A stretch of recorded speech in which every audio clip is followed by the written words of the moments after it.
don't want a factual description of every muscle twitch.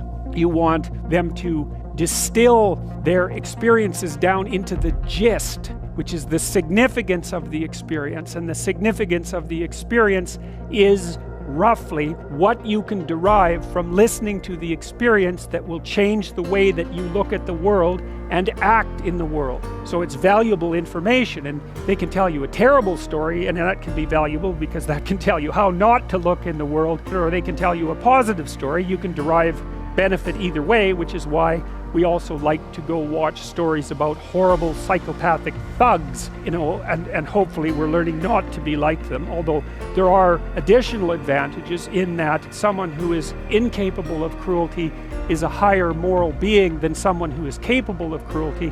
And I would say, and this follows Jung as well, that that's incorrect, and it's dangerously incorrect, because if you are not capable of cruelty, you are absolutely a victim to anyone who is. And so part of the reason that people go watch anti-heroes and villains is because there's a part of them crying out for the incorporation of the monster within them, which is what gives them strength of character and self-respect, because it's impossible to respect yourself until you grow teeth. And if you grow teeth, then you realize that you're somewhat dangerous, or maybe somewhat seriously dangerous, and then you might be more willing to demand that you treat yourself with respect and other people do the same thing. And so that doesn't mean that being cruel is better than not being cruel. What it means is that being able to be cruel and then not being cruel is better than not being able to be cruel.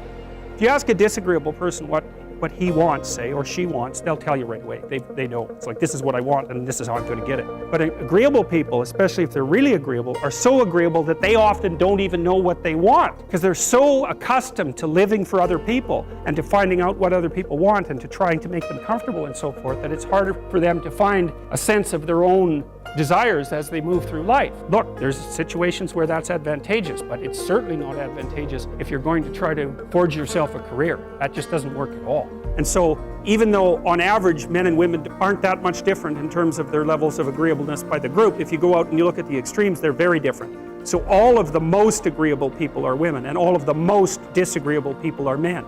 And the thing is, the extremes are often what matter, rather than what's in the middle. And so one of the ways that's reflected in society, by the way, is there's way more men in prison. And the best personality predictor of being imprisoned is to be low in agreeableness. It makes you callous. Now you might think, well, what's the opposite of compassion and politeness? And the answer to that is, I think it's best sort of conceptualized as a trading game. So let's say that we're going to play repeated trading games. And if you're very agreeable, then you're going to bargain harder on my behalf than you're going to bargain on your own behalf. Whereas if you're very disagreeable, you're going to do the reverse. You're going to think, I'm in this trading game for me, and you're going to take care of your own interests. Where an agreeable person is going to say, no, at worst this has to be 50-50, but I'd like to help you every way I can. One of the things that happens very often in psychotherapy, people come to psychotherapy for multiple reasons, but one of them is they often come because they're too agreeable. And so what they get is so-called assertiveness training, although it's not exactly assertiveness that's being trained. What it is the ability to learn how to negotiate on your own behalf. And one of the things I tell agreeable people, especially if they're conscientious, is say what you think. Tell the truth about what you think. There's going to be things you think that you think are nasty and harsh.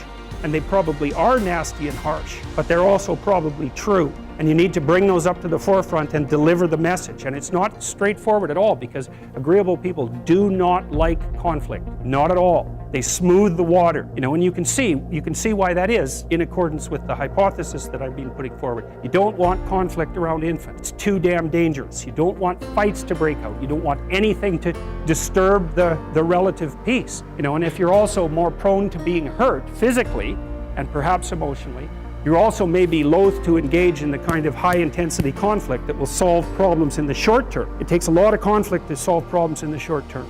And if that can spiral up to where it's dangerous, which it can if it gets uncontrolled, it might be safer in the short term to keep the waters smooth and to not delve into those situations where conflict emerges. The problem with that is it's not a very good medium to long-term strategy, right? Because lots of times there are things you have to talk about because they're not going to go away.